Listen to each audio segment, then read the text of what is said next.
Hello friends, welcome back to my channel. आप सब कैसे हैं? मेरे दिन की शुरुआत होती है एक गिलास गर्म पानी से। आज है संडे मॉर्निंग। मैंने मॉर्निंग ड्रिंक में बनाया है हल्दी, अदरक और शहद का पानी। मॉर्निंग ड्रिंक को पीते पीते आज बनाई लिस्ट कि पूरे दिन में करना क्या है। सबसे पहले मुझे बनाने थे दही बल्ले, जिसके लिए मैंने दाल को अच्छे से धोया और पानी को 2-3 बार बदल दिया। अच्छे से दाल को धोने के बाद मैंने उसको ढककर रख दिया। आप दाल को 4 से 6 घंटे जितना चाहें रख सकते हैं। दाल अच्छे से भीग जानी चाहिए। अब बारी थी अच्छे से साफ सफाई की, क्योंकि हमारे जो टाइल लगाने वाले भैया थे वो होली की वजह से चले गए हैं 15-20 दिन के लिए अपने गांव। आपने पिछले वीडियोस में देखा होगा कि मेरे घर में टाइल लगाने का काम बड़े जोरों शोरों से लग रहा था, और जिसके कारण मेरा bedroom room cum store house ज़्यादा लग रहा था। तो मैंने आज उसमें से साफ करना शुरू कर दिया है। सबसे पहले मैंने रूम में से निकाला ड्रेसिंग को। इनके अंदर काफ़ी डस्ट जमा हो चुकी थी। अब बारी थी ब्लैंकेट के कवर उतारने की। सबसे पहले मैंने कैंची से ब्लैंकेट पे जो मैंने धागे से टाँके मार रखे थे उनको काटना किया शुरू, क्योंकि कई बार हम कंबल को अगर टाँके नहीं लगाते हैं तो वो बीच में इकट्ठा हो जाता है। तो इसीलिए मैंने कोनों पर मार रखे थे सुई धागे से टाँके, और मैंने बारी बारी उन्हें छोटी कैंची से काटना शुरू कर दिया। और देखिए, मैंने दोनों कंबल के कवर को उतार कर रख दिया है वॉशिंग मशीन पर धोने के लिए। अब थोड़ी थोड़ी पेट में लगने लगी थी भूख, तो हस्बैंड कहने लगे कि कोई ना चाय बनाई जाए। मैंने फटाफट से चाय बनाई, और चाय के साथ मैं नमक की चीज़ें कम लेती हूँ, तो मैंने साथ में ड्राई फ्रूट्स लेने प्रीफर किए, क्योंकि उस टाइम मुझे इस एनर्जी की ज़रूरत भी बहुत ज़्यादा थी। फिर से हमारा वही साफ़ सफाई का काम शुरू हो चुका था, क्योंकि एक कमरे में लग चुकी थी टाइल्स और दूसरे में अभी लगनी बाकी थी। तो हमने एक कमरे के सामान को अभी से ही सेट करना शुरू कर दिया है, क्योंकि हमें कुछ दिनों में दूसरे कमरे को करना है खाली। इतने बड़े कमरे को दूसरे छोटे कमरे में शिफ्ट करने का काम है तो बड़ा मुश्किल। अब इसीलिए इसके लिए हमने कुछ ऐसी खाली जगहों को ढूंढा जहाँ पर सामान को शिफ्ट किया जाए। में सामान इतना था कि जैसे कि इवनिंग टाइम में लोकल ट्रेन के पैसेंजर्स जो खाली होने के नाम ही नहीं ले रहे थे। सामान बार बार निकले ही जा रहा था। कुछ सामान को पुराने वाले बेड में शिफ्ट किया, और बाकी थी अब सामान को ऊपर वाली अलमारी में सेट करने की। ये चढ़ गए टेबल के ऊपर स्टूल रखकर, और मैंने सामान को ऊपर तक पहुंचाया। छोटे बच्चों को तो काम के टाइम भी शरारत सूझती है। दिव्यांश हमें बार बार परेशान कर रहा था कि देखो मेरी अलमारी में कोई पिचकारी तो नहीं है, या मेरा कोई सामान तो नहीं है। कलर दिलाने कब चलोगे? लिस्ट बनाने में लगा हुआ था कि मुझे ये कलर लाने हैं। ब्लिंकिट भी पूरा छान मारा उसने आज। और देखिए ये अचानक से क्या मिला, आपको भी मैं दिखाती हूँ कि डुगू की मिल गई है पिचकारी। पिछले साल की पिचकारी यहाँ पर रखी हुई थी, और ये निकले हैं उसके पुराने रैकेट। किसी काम के नहीं है, क्योंकि वो ऑलरेडी 2 नए रैकेट ले आया है, तो वो मैंने डाल दिए सारे कबाड़े में। एक कमरे की साफ सफाई बिल्कुल अच्छे से हो गई थी, और अब बारी थी बेडशीट बिछाने की। मैंने बेडशीट निकाली और उसको अच्छे से फैलाना कर दिया शुरू। मैं आ गई हूँ दूसरे कमरे में, और यहाँ पर मुझे मिली गर्मियों की चादर, जिसको देखकर डुगू सबसे पहले कहने लगा अरे ये तो मेरी चादर है, और लेकर अपनी चादर को चला गया। साथ में आता रहता है अपनी मतलब की चीज़ों के इकट्ठा करने के लिए। अब आ रही थी इस बेड को सेट करने की। मैंने दोनों गद्दों को अच्छे से सेट कर दिया, और अब मैं बिछाने वाली हूँ चादर। देखो मुझे ये कौन सी चादर मिली है। ये वही चादर है जो मैं सूरजकुंड से लाई थी। मैं इसको आपको ओपन करके दिखाती हूँ। इसका प्रिंट बहुत ही प्यारा है। अब बारी है चादर को बिछाने की। मैंने इसको चारों कोनों पे फैला दिया है, लेकिन देखो इसका साइज़ कितना बड़ा है। ये तो काफ़ी बड़ी चादर है, बिल्कुल स्टैंडर्ड साइज़ है, क्योंकि कुछ चादर ऐसी आती हैं जो साइज़ में बहुत छोटी होती है, वो प्रॉपर बेड पर आ भी नहीं पाती हैं। बेटी और मैंने मिलकर बिछाई चादर। उसने मेरी बहुत हेल्प की है आज काम कराने में, और मैं उसके लिए ले आई हूँ दूध, क्योंकि इसके बोर्ड चल रहे हैं और वह उठी थी लेट। अब आ रही थी ड्रेसिंग के सामान को ड्रेसिंग पर सेट करने की। अब मैं एक एक चीज़ को मैंने अच्छे से लिया, साफ़ किया। कंघे में देखो कितने बाल फंसे हुए थे, और बहुत ज़्यादा डस्ट भी जमी हुई थी, तो मैंने कंघे को अच्छे से साफ़ किया। और देखिए आज मैं दिखाती हूँ आपको एक बिल्कुल डिफरेंट चीज़। ये है सौम्या का मल्टी स्टोरेज बॉक्स, और इसमें वह सारे अपनी छोटी मोटी मेकअप के सामान को रख लेती है। और इस बॉक्स को लाई थी इसकी बुआ। इसके सारे ड्रॉर की कर दी है मैंने अच्छे से बिल्कुल साफ़ सफाई, और अब मैं रखने जा रही हूँ ड्रेसिंग टेबल के ऊपर। दोनों कमरे के सेट होने के बाद अब बारी है किचन की। मैंने किचन की साफ़ सफाई के लिए सबसे पहले सारे सामान को रख दिया है फ्लोर पर, और जो मैट हैं किचन के उन्हें झाड़ दूंगी अच्छे से। सारे बर्तनों को भी मैंने स्लैब पर जमा दिया है, और मैं पहुँच रही हूँ बारी बारी से हर सामान को। पूरे स्टैंड की साफ़ सफाई के बाद मैंने एक एक बर्तन को अच्छे से पहुँच दिया है, और मैं दोबारा से पूरी किचन को सेट कर दूँगी। वैसे तो मेरी ये खुशी ज़्यादा दिन तक चलने वाली नहीं है, क्योंकि 10-15 दिन में फिर दोबारा से टाइल का काम शुरू हो जाएगा, और फिर वही दिन रात डस्ट डस्ट डस्ट। अब मैंने कुछ फ्रूट्स खाए, क्योंकि काम का तो कोई एंड ही नहीं था। अभी झाड़ू भी लगानी थी, और दूसरी वाली किचन को साफ़ भी करना था। पापा जी ने कुछ काम से बुला लिया था, तो इसीलिए मैंने अकेला खाना शुरू किया। और अब ये भी आ गए हैं, तो हम दोनों ने बातें करते करते फ्रूट्स को एंजॉय किया। वॉशिंग मशीन को ले जाया जा रहा था इसके प्रॉपर प्लेस पर, दूसरी वाली किचन में। मन तो इसका बिल्कुल भी नहीं कर रहा था, लेकिन काफ़ी खींचातानी के बाद इसको मैंने इसका सही रास्ता दिखा ही दिया।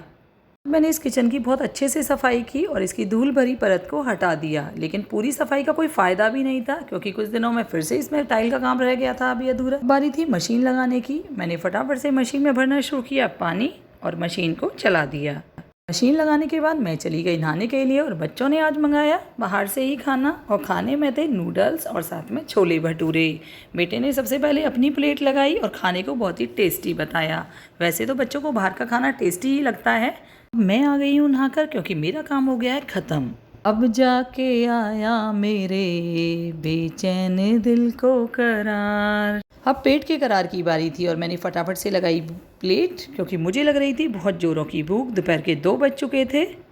मैं कुछ बाइट्स मैंने बेटे को भी खिलाई क्योंकि पहले इसने आधा अधूरा ही खाया था क्योंकि अकेला खा रहा था। इसको मिलकर सबके साथ बैठकर खाने में ही ज़्यादा मज़ा आता है। खाना खाने के बाद शाम का टाइम हो गया था। मैंने बनाई चाय और दोनों ने बैठकर हमने चाय पी। और ये हैं बिजी पर्सन जिनका चाय के टाइम पर भी फ़ोन इनका पीछा नहीं छोड़ता। ऑफिस से फ़ोन ही आते रहते हैं। अब शाम की बारी थी दही भल्ले बनाने की। मैंने पानी को निकालकर दाल को मिक्सी के जग में भर दिया है और उसको पीसने के लिए मिक्सी पर रख दिया है। साफ सफाई के टाइम मैंने मिक्सी के तार को हटा दिया था और अब मुझे उसे लगाना पड़ रहा है। मिक्सी को मैं धीरे धीरे ही चलाऊंगी और बीच में बार बार जग को खोलकर देखती रहूंगी कि दाल सही से पिस रही है या नहीं। हम पेस्ट को बिल्कुल बारीक ही रखेंगे। देखिए अब दाल पिस चुकी है और मैंने इसको डाल लिया है एक बड़े बाउल में। अच्छे से दाल को कम से कम 15 मिनट तक हम उसे फेंटते रहेंगे एक ही डायरेक्शन में। और देखिए ये दाल कुछ ही देर में फेंटने के बाद, अभी तो ये इतनी अच्छी नहीं लग रही है लेकिन फेंटने के बाद एकदम फ्लफ़ी हो जाएगी। इसमें जो हवा है वो अंदर एग्जिस्ट कर जाएगी। इससे हमारे दही भल्ले बिल्कुल फोके फोके और बहुत ज़्यादा फ्लफ़ी बनेंगे। दही भल्ले का बैटर बन चुका है या नहीं बना है इसको हम चेक करने के लिए एक कटोरी पानी में मैं इसकी एक पकौड़ी बनाकर देखूंगी। देखिए ये बिल्कुल परफेक्टली बन चुका है और मैंने कढ़ाई में रख दिया है तेल और मैंने दही भल्ले को गैस पर छोड़ना शुरू कर दिया है। इधर आइए मैं दिखाती हूँ। देखो दही भल्ले कितने अच्छे गोल गोल बने हुए हैं और मैं इनको आगे पीछे पलटती रहूँगी जिससे कि ये चारों तरफ से अच्छे से सिक जाएं। इन लोगों को मैंने प्लेट में उतार दिया है और इतनी देर में मैंने गैस पर दूसरे दही भल्ले भी छोड़ दिए हैं। पानी के भगोने में मैंने डाल दिया एक चुटकी हींग और उसी हींग वाले पानी में मैंने पकौड़ियों को डिप कर दिया है। अब देखिए जितनी दही भल्ला अंदर से इसमें जाली होंगी उतना ही ये अंदर से फोका होगा।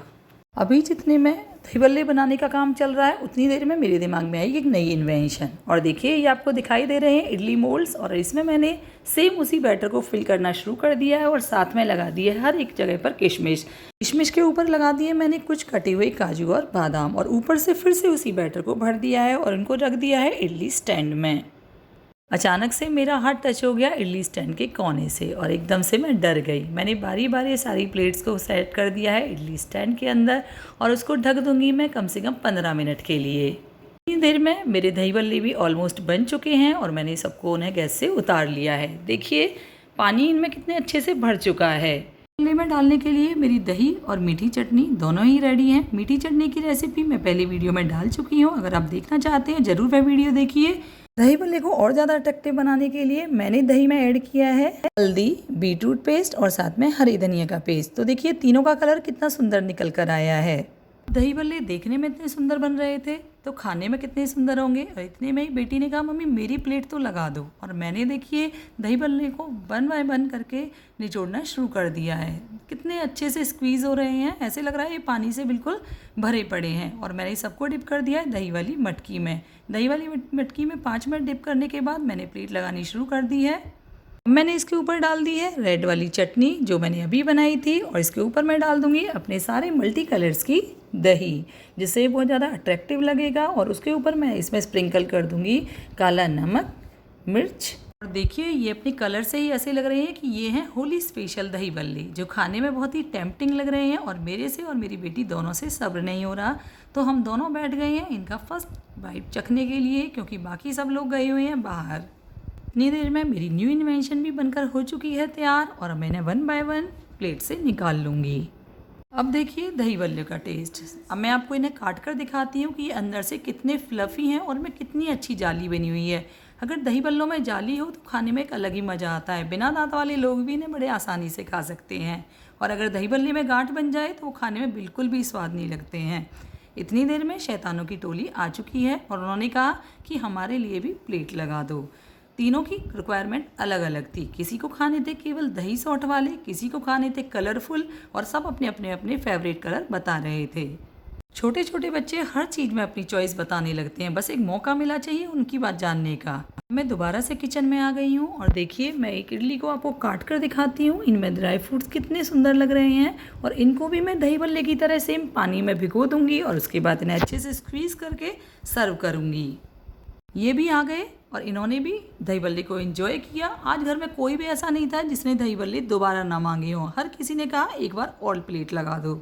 अब शाम के खाने का किसी का मन नहीं था, लेकिन फिर भी मैंने थोड़ी सी खिचड़ी सबके लिए बना दी, क्योंकि अगर मैं कहती कि आज सबका पेट भरा हुआ है तो सब मना ही कर देते कि हम नहीं खाएंगे। फिर भी मैंने थोड़ी सी खिचड़ी बना दी और मेरी खिचड़ी बनकर हो चुकी है रेडी। इस कुकर में आने लगी है सीटी, और देखिए आज मेरा घर कितना सुंदर लग रहा है बिल्कुल साफ़ होने के बाद। मेरी दूसरी वाली किचन भी देखिए कितनी सुंदर लग रही है। इतने दिनों बाद मुझे ऐसा मौका मिला है कि मेरा घर कितना सुंदर लग रहा है।